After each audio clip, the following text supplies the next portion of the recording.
قال پھر نبی علیہ السلام نے فرمایا الا اخبرک بملاک ذالک کلہ کیا میں آپ کو ان سب کی بنیاد نہ بتاؤں؟ قلت بلا میں نے کہا اے اللہ ضرور بتائیے۔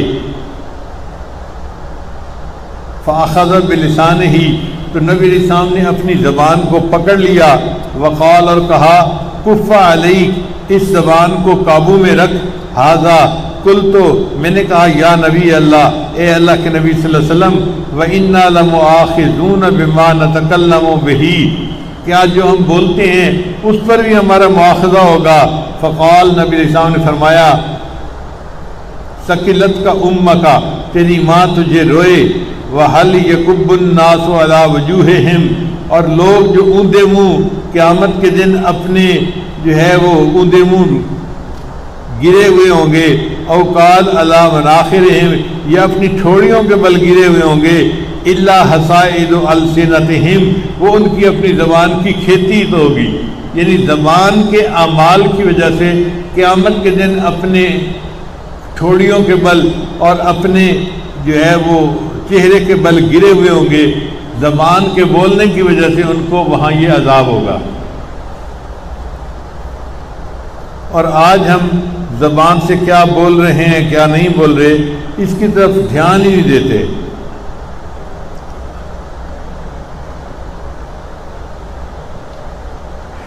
حدیث مبارکہ میں ہے کہ نبی علیہ السلام کو کہا کسی نے کہ یہاں ایک عورت ہے دن کو روزہ رکھتی ہے اور پوری رات عبادت کرتی ہے، لیکن زبان سے پڑوسیوں کو ایذا پہنچاتی ہے،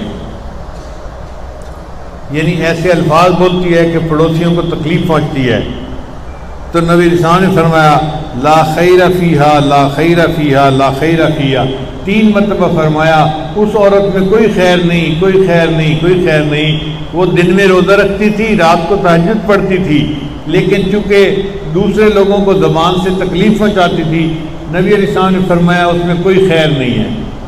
اب کئی عورتیں گھر کے اندر اسی طرح کا معاملہ کرتی ہیں، اپنے خامند کو ایسے الفاظ کہتی ہیں کہ اس کو جینا حرام کر دیتی ہیں، تو ان عورتوں میں کوئی خیر نہیں ہوتی۔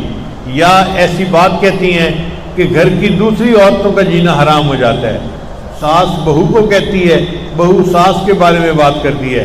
یہ زبان چھوٹی سی ہے لیکن انسان کو بہت بڑے بڑے جرائم کا ارتکاب کروا دیتی ہے۔ ہمارے اکابر نے فرمایا کہ جرمہ صغیر اس کا جسم تو چھوٹا سا ہے، وہ جرمہ کبیر مگر اس کا جرم بہت بڑا ہوتا ہے۔ اب جو بندے شرک کرتے ہیں وہ اسی زبان سے کرتے ہیں نا، کفر کرتے ہیں اسی زبان سے کرتے ہیں، اس لیے زبان کو ذرا سمجھداری سے ہلانا چاہیے۔ سب سے بہتر تو یہ ہے کہ انسان چپ ہی رہے۔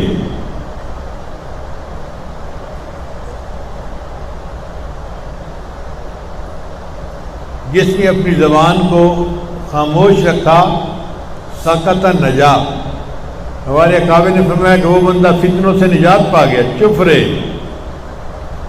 اور آج تو زبان ایسے چلتی ہے کہ ٹر ٹر کرتے رہتے ہیں اور پتہ ہی نہیں ہوتا کہ ہم کہتے ہوئے کیا کہہ گئے اور کیا نہیں کہہ گئے۔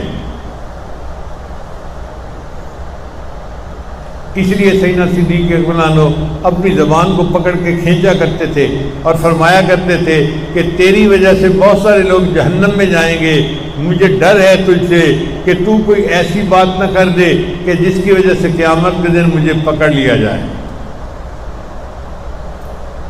اسی لیے میں نے اپنے بڑوں کو دیکھا ہے کہ وہ اکثر خاموش طبع تھے، بات نہیں کرتے تھے، الا کوئی ان سے بات پوچھتا تھا تو جواب دیتے تھے، خود بات نہیں کرتے تھے۔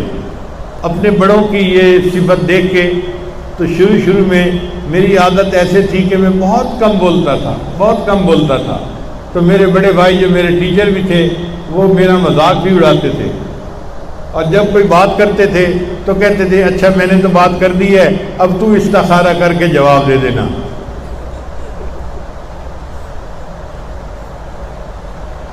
یہ کئی مرتبہ وہ بات کرتے تھے تو میں خاموش بیٹھا ہوتا تھا، اور امی بھی ساتھ ہوتی تھی تو امی کو کہتے تھے امی میں نے بات کر دی ہے، اب یہ استخارہ کر لے پھر یہ بھی جواب دے دے گا۔